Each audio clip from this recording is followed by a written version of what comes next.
नमस्कार, मैं हूं संजय शर्मा। आप देख रहे हैं 4 PM न्यूज़ नेटवर्क। मैंने अभय दुबे जी से पूछा कि अब वो वाले सारे भक्त क्या कर रहे होंगे, जिन्होंने चचा ट्रंप के राष्ट्रपति बनने के बाद उनकी फोटो लगा के हवन किया था, माल्यार्पण किया था कि अब तो ट्रंप आ गए, अब तो मतलब भगवान आ गए और भारत का भाग्योदय हो जाएगा, मोदी जी की बल्ले-बल्ले हो जाएगी। उन ट्रंप चचा ने 25% टैक्स बढ़ा दिया, यानी 50% टैक्स लगा दिया भारत पे। उसने कहा था कि 24 घंटे के अंदर लगा दूँगा, लगा दिया। लेकिन मोदी जी पक्के दोस्त हैं, ट्रंप का नाम नहीं ले रहे, चीन जा रहे हैं। मैंने अभय जी से कहा कि लेकिन अब तक जो भारत के लोग, भक्त लोग चीन के झालर का बहिष्कार करते थे, दीपावली कुछ महीने बाद आने वाली है। अब तो मोदी जी चीन जा रहे हैं, वहाँ पे चाय पिलाएँगे। तो क्या चीन के झालरों का बहिष्कार करना है या नहीं करना है? और मैंने पूछा कि बिहार में 65 लाख वोट कटे हैं, सुप्रीम कोर्ट में माँग की गई है कि ये 65 लाख कौन है, इनके नाम पते तो बताएँ। क्या बताए जाएँगे? रोचक चर्चा है, ज्ञान वाली चर्चा है। मुझे लगता है कि आप सुनेंगे तो आपको अच्छा लगेगा। चैनल को सब्सक्राइब करिए, जॉइन करिए। चलते हैं अभय दुबे जी के पास। 4 PM न्यूज़ नेटवर्क में स्वागत है अभय दुबे जी आपका। मुझे सबसे ज़्यादा तरस उन भक्तों पे आ रहा है जिन्होंने ट्रंप के जीतने पर हुँ। खुशियाँ मनाई थी, हवन किए थे, ट्रंप जी की फ़ोटो लगा के पूजा अर्चना करी थी कि अब तो ट्रंप आ गए हैं, मतलब अब भारत की बम-बम हो जाएगी। हुँ, और ट्रंप चचा ने 24 घंटे पहले कहा था कि भारत में डबल टैक्स लगाऊँगा। हुँ, तो घोषणा कर दी कि साहब 25% एक्सेस टैक्स लग गया और 50% टोटल टैक्स। रशिया से तेल लोगे तो हम टैक्स लगा देंगे। कांग्रेस ने कहा है कि अडानी जी की जांच चल रही है, इसलिए हुँ, मोदी जी हिम्मत नहीं कर रहे हैं अडानी जी की वजह से हुँ, मोदी ट्रंप का नाम लेने का। हुँ, लेकिन अगर ये 50% भारत पे टैक्स लग लग गया, लगता है क्या लग गया, हुँ, तो इसके तो बहुत ज़्यादा परिणाम खराब होंगे भारत के लिए, क्योंकि वैसे भी जो इन दिनों में आप देख रहे होंगे, चाहे उद्योग धंधों की बात हो, नौकरी की बात हो, टीसीएस जैसी कंपनी ने 12,000 लोगों को निकाल दिया। हुँ। ये 50% टैक्स क्या भारत की अर्थव्यवस्था के लिए तबाही लेकर आएगा? ज़ाहिर है कि शेयर मार्केट तो तबाह हो ही रहा है, बाकी बाजार भी अब चौपट हो जाएँगे, क्या लगता है? देखिए, मैंने कल भी कहा था 4 पीएम के मंच पर कि भारत की अर्थव्यवस्था का जो मुख्य मोड़ है मतलब जो है, वो निर्यात है। ये इस अर्थव्यवस्था को निर्यातोन्मुख विकास वाली अर्थव्यवस्था कहा जाता है। एक्सपोर्ट लेड ग्रोथ कहा जाता है इसको, हैं? ये 90 के दशक और सब लोगों ने इसे माना है। पीवी नरसिंह राव ने भी माना था, उसके बाद में जो सरकारें आई उन्होंने भी माना, अटल बिहारी वाजपेयी की सरकार ने भी माना, मोदी जी की सरकार ने भी माना और मनमोहन सिंह की सरकार ने माना। मनमोहन सिंह तो इस पूरी अर्थव्यवस्था को बनाने वाले थे, क्योंकि पीवी नरसिंह राव के ज़माने में वित्त मंत्री वही थे। ये एक्सपोर्ट लेड ग्रोथ है। सारी आमदनी इस अर्थव्यवस्था की, इसकी बहबूदी, इसकी प्रगति, इसकी प्रतिष्ठा, इसका भविष्य, सब निर्यात से होने वाली आमदनी पर निर्भर है, इसलिए मैं ये बात कह रहा हूँ। अब ट्रंप ने अमेरिका को जो भारत निर्यात करता है, उसके ऊपर 50%, 25-25% की 2 किश्तों में आयात शुल्क लगा दिया है। उनकी लिए आयात शुल्क है ये। उसको टैरिफ कहा जाता है, लेकिन उसके लिए आयात शुल्क है ये। इसका क्या मतलब हुआ? अगर ₹100 का माल भारत के निर्यातक अमेरिका भेजेंगे, तो अभी वो जिस दाम पे मिलता था अमेरिकियों को, बेचा जाता था बाजार में, उसमें ₹50 की वृद्धि और हो जाएगी। यानी एक झटके में वो ₹100 का माल ₹150 का हो जाएगा। मैं मोटे तौर पे ये कह रहा हूं। इसका सीधा मतलब है कि अमेरिकी उपभोक्ता उस माल को नहीं खरीदेंगे। कल तक जो माल ₹100 का मिल रहा था, वो 2 दिन के अंदर उस माल को ₹150 का क्यों खरीदेंगे? जब वो ₹150 का वो माल नहीं खरीदेंगे, तो जो अमेरिकी आयातक हैं, जो अमेरिकी इंपोर्टर्स हैं, वो भारत से माल मंगाना या तो बहुत कम कर देंगे या बंद कर देंगे। थोड़े दिनों तक कुछ डिस्रप्शन रहेगा, कुछ गड़बड़-झाला रहेगा वहाँ पे बाजार में। अमेरिका बहुत शक्तिशाली देश है, अमेरिकी उपभोक्ता उसके पास महँगा माल खरीदने की भी क्षमता है। हुँ। तो लेकिन तब तक वहाँ अमेरिकी जो इम्पोर्टर्स हैं, आयातक हैं, वो कोई जुगाड़ करके किसी और दूसरे देश से वो माल मँगाने लगेंगे। उसका ज़्यादा बड़ा हिस्सा दूसरे देश से आने लगेगा, यानी भारत का पत्ता साफ हो जाएगा। भारत में इसका क्या असर पड़ेगा? जिस फैक्ट्री में वो माल बनता था, या तो उस फैक्ट्री में वो माल कम बनेगा या बिल्कुल नहीं बनेगा। फैक्ट्री की जो कैपेसिटी है, जो माल बनाने की क्षमता है, वो घट जाएगी, मशीनें खड़ी रहेंगी। मशीनें तो लगी हुई हैं, क्षमता तो स्थापित है, वो मशीनें खड़ी रहेंगी। मशीनें खड़ी रहेंगी तो मज़दूरों को ले ऑफ किया जाएगा, कर्मचारियों को ले ऑफ किया जाएगा, उनको निकाला जाएगा, उनको हटाया जाएगा। जो टीसीएस ने, टाटा कंसल्टेंसी सर्विस ने जो 12,000 कर्मचारियों को निकालने की घोषणा की है, उस घोषणा के पीछे उन्होंने तर्क ये दिया है कि ये एआई की वजह से वो कर रहे हैं, आर्टिफिशियल इंटेलिजेंस की वजह से कर रहे हैं। यानी पहले से ही भारत के बाजार के ऊपर आर्टिफिशियल इंटेलिजेंस जैसी चीजें आफत की तरह हैं, रोजगार के ऊपर वो आफत की तरह आई हुई हैं। उस स्थिति में जब ट्रंप टैरिफ लगाएंगे तो उस टैरिफ पे भारत की फैक्ट्रियों के ऊपर, उत्पादन क्षमता के ऊपर, भारत की मैन्युफैक्चरिंग क्षमता होते हुए भी नहीं बना पाएंगे आप, क्योंकि उसके बिकने का जो मार्केट था वो मार्केट डिस्टॉर्ट हो गया, विकृत हो गया है मार्केट टैरिफ की वजह से। इससे भारत में क्या होगा? भारत में उत्पादन, औद्योगिक उत्पादन घटेगा। औद्योगिक उत्पादन घटने से रोजगार कम होंगे, यहां तक कि उन फैक्ट्रियों के जो मालिक हैं उनकी आमदनी भी घटेगी। जब उनकी आमदनी घटेगी तो वो कुछ और तरीका निकालेंगे दूसरे काम करने का। उसमें कुछ हो सकता है बोरिया बिस्तर लेके विदेश चले जाए। भाई, भारत सरकार अमेरिका के साथ में ये समस्या हल करने में नाकाम है, ट्रंप के साथ में। मोदी जी इतना दोस्त होने का दम भरते हैं, ट्रंप हमारे दोस्त हैं, ट्रंप भी ये भी कहते जाते हैं कि मोदी जी हमारे दोस्त हैं, और टैरिफ भी ठोकते जाते हैं साथ में। ये जरूर कह देते हैं हालांकि मोदी हमारे दोस्त हैं, लेकिन टैरिफ भी ठोक देते हैं। इस बार पता नहीं 25% में ही कहा कि नहीं कहा, पहले वाले 25% लगाए थे तब कहा था मोदी जी हमारे दोस्त हैं। तो ये जो स्थिति है ये भारतीय अर्थव्यवस्था के लिए बहुत ही नुकसानदेह है, इसके गहरे और दूरगामी प्रभाव होंगे। अच्छा, अब जो सरकार के गाल बजाने वाले अर्थशास्त्री हैं, सरकार के गाल बजाने वाले समीक्षक हैं और पत्रकार हैं, वो ये कहते हैं कि अब भारत आत्मनिर्भर हो जाएगा। अच्छा, भारत आत्मनिर्भर तो भविष्य में होगा ना जाकर,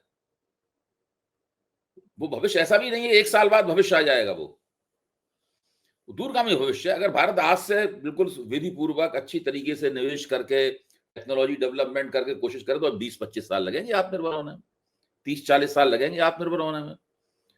मोदी जी को तो 2089 में वोट मांगना है लोगों का, वो तो इसी पीढ़ी से वोट मांगेंगे जो ट्रंप के टैरिफ की पिटाई, ट्रंप के टैरिफ से पिट रही है। 20 साल बाद जो पीढ़ी आएगी वो उनसे तो ना मोदी जी वोट मांगेंगे। तो इसका बहुत बड़ा राजनीतिक नुकसान भारतीय जनता पार्टी और ट्रंप को होने वाला है, और मोदी जी को होने वाला है, क्योंकि हमारी जो इकोनॉमी है ये श्रिंक होगी, हमारी अर्थव्यवस्था इससे सिकुड़ेगी, उसका आकार भी सिकुड़ेगा, इससे आमदनियां घटेंगी, रोजगार घटेंगे, फैक्ट्रियां बंद हो जाएंगी या आधी या 25-30%, 40% क्षमता के ऊपर चलेंगी। जब ऐसी जैसे एक जमीन है, जमीन का जो क्षमता है पैदा करने की, उससे आप कम अगर बीज उसमें बोओगे, 25% बीज बोओगे, तो जमीन का वो उपयोग तो हुआ नहीं पूरा, इसको ऑप्टिमम यूज कहते हैं, वो तो हुआ नहीं जमीन का उपयोग। ऐसा ही फैक्ट्रियों की हालत होगी। तो ये चीज जो ये जो पूरी परिस्थिति है, ये परिस्थिति भारत के लिए बहुत ही अफसोसनाक है। लेकिन हमारे जी बताएं। लेकिन हमारे मोदी जी भी डरने वाले नहीं है। उन्होंने कहा कि ट्रम्प ने तो हम पे टैरिफ लगा रहे हैं, तो हम भी चीन जा रहे हैं, मोदी जी चीन जा रहे हैं। तो अब क्या लग रहा है कि मोदी जब चीन जाएंगे तो सब ठीक हो जाएगा, चीन से दोस्ती हो जाएगी, गलवान घाटी में वो। क्या मोदी जी अगर चीन जाएंगे तो क्या लद्दाख में, जहां पर चीन ने अपनी काउंटियां बना रखी हैं, क्या चीन अपनी काउंटियां भारत के हवाले कर देगा, या अपनी काउंटियों में बुलडोजर चला के जमीन समतल करके भारत को थमा देगा? वो तो कह रहे हैं कि है ही नहीं। चीन ने अरुणाचल प्रदेश की 27 जगहों के नाम बदल दिए हैं।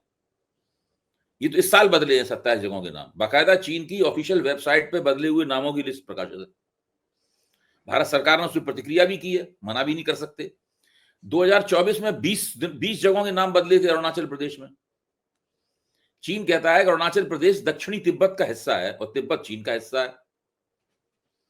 भारत सरकार कहती है कि नहीं, अरुणाचल प्रदेश भारत का अभिन्न अंग है। चीन उसके नाम बदल रहा है। हालत यह है कि पूरी जो बेल्ट है, विवादास्पद बेल्ट है, उसमें 29 ऐसे पेट्रोलिंग पॉइंट्स हैं जहां पर पहले भारतीय सेना बेरोक टोक जाती थी। अब उन पेट्रोलिंग पॉइंट पर भारतीय सेना नहीं जा सकती है।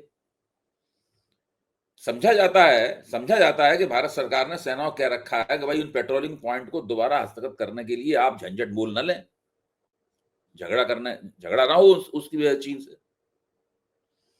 अच्छा, मोदी जी क्यों जा रहे हैं वहां पे? मैंने कल ही कही थी, परसों भी 1-2 दिन से लगातार मैं इस बात को कह रहा हूं, क्योंकि मुझे पता था कि ये होने वाला है। क्योंकि ट्रंप तो निचोड़ेंगे, तो कहीं ना कहीं तो आदमी जाएगा ही दौड़ के।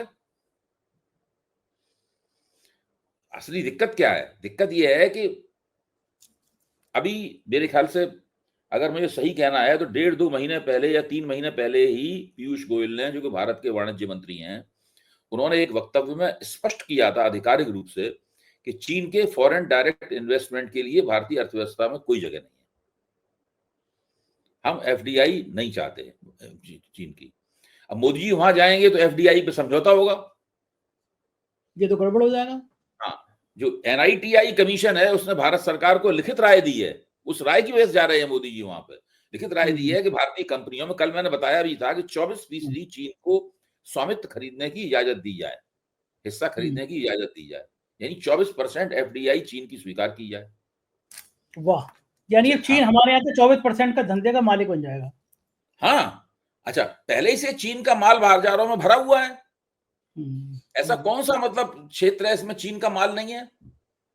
अबे जी एक सेकंड में रुकूंगा। एक बड़ा कंफ्यूजन है मेरे को, मतलब मुझसे 2-3 लोगों ने पूछा जब से ये खबर आई कि मोदी जी चीन जा रहे हैं। वो लोग कह रहे हैं कि हम लोग हर साल चीन की झालरों का बहिष्कार करते थे, दिवाली आने वाली है कुछ महीनों बाद, तो इस बार चीनी झालरों का बहिष्कार करना चाहिए उन लोगों को, नहीं करना चाहिए, झाड़ लगा लें? आप जो बात कह रहे हैं वो ठीक है, लेकिन अभी मोदी जी ने 3 स्वदेशी दिन पहले देश के नाम अपील की थी कि सब लोग स्वदेशी का इस्तेमाल करें। मोदी पता है क्यों नहीं कहते कि आज से मैं भी स्वदेशी का इस्तेमाल करूंगा? उनको, मैं पूरे देश के साथ शपथ लेता हूं, आज से मैं भी स्वदेशी का इस्तेमाल करूंगा। मैं जो चश्मा लगाता था, जो मैं फोन रखता था, जिस कार में मैं चलता हूं, जो मेरी घड़ी है, जो जो जितने विदेशी सामान मैंने अभी तक इस्तेमाल किए वो किए, आज के बाद से नहीं करूंगा। मोदी जी कभी नहीं कहते। अपने लिए वो विदेशी माल के इस्तेमाल का विशेषाधिकार सुरक्षित रखना चाहते हैं।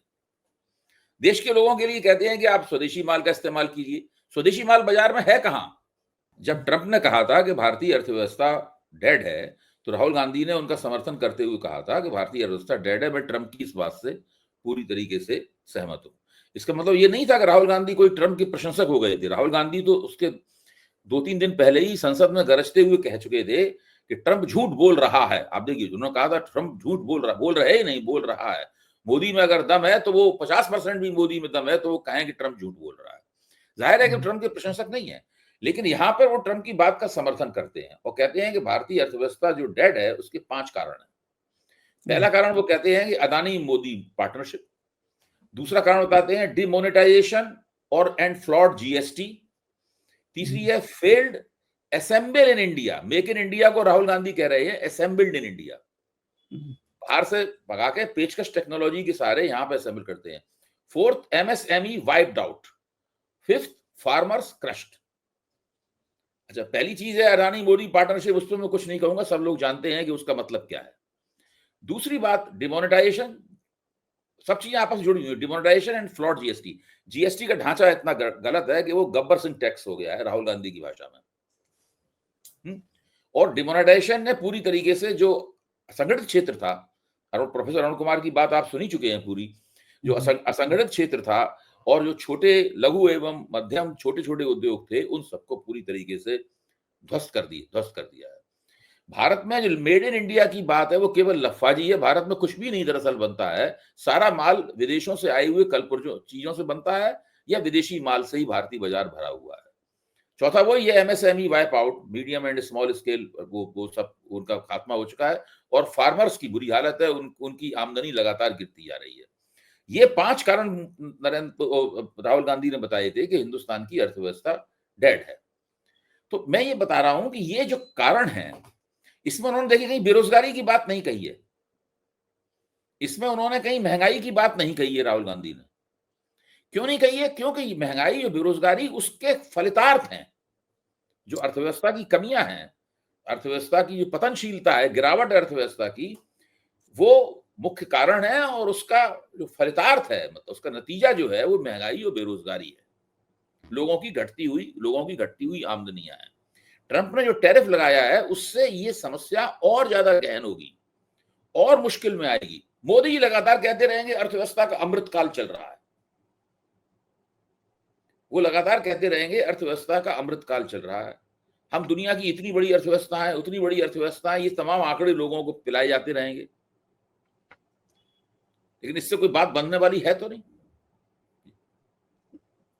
ठीक बात है, ये बातें चलती रहेंगी और बातें कही जाती रहेंगी। लेकिन एक चीज और खबर बहुत अच्छी लगी मुझे, नाक को सीधे ही पकड़ लिया अब तो बीजेपी ने, वरना कहाँ एक सुप्रीम कोर्ट के चीफ जस्टिस के खिलाफ आरोप है कि पहले एक महिला से यौन शोषण की शिकायत की गई, फिर उसके बहाने उसको दबाया गया, फिर मनचाहे फैसले हुए, फिर वो जज साहब गगोई साहब राज्यसभा चले गए, तो लोगों ने बड़ी आपत्ति करी। फिर एक दूसरे चीफ जस्टिस आए, वो गणेश जी की आरती कराने के लिए अपने मोदी जी को ले गए। तो लेकिन अब ये बीजेपी ने सोचा ये ढके छुपे काम क्यों किए जाए, अब तो खुला खेल फरकावादी किया जाए। तो भाजपा की प्रवक्ता को आरती अरोड़ साठे जी को उन्होंने सीधा हाई कोर्ट का जज बना दिया। उत्तर प्रदेश के बीजेपी के प्रवक्ता बड़े खुश हैं, जो वकील हैं, कि अब तो सही है, जब प्रवक्ता बीजेपी प्रवक्ता सीधे हाई कोर्ट के जज बन रहे हैं। तो अब वो वैसे फैसले होंगे जैसे एक हाई कोर्ट के जज ने कहा था कि मोरनी जो है, जब मोर रोता है तो उसके आंसू चुभती है तो गर्भवती हो जाती है। एक जैसा गाय के दूध की और गाय के मूत्र की व्याख्या कर रहे थे।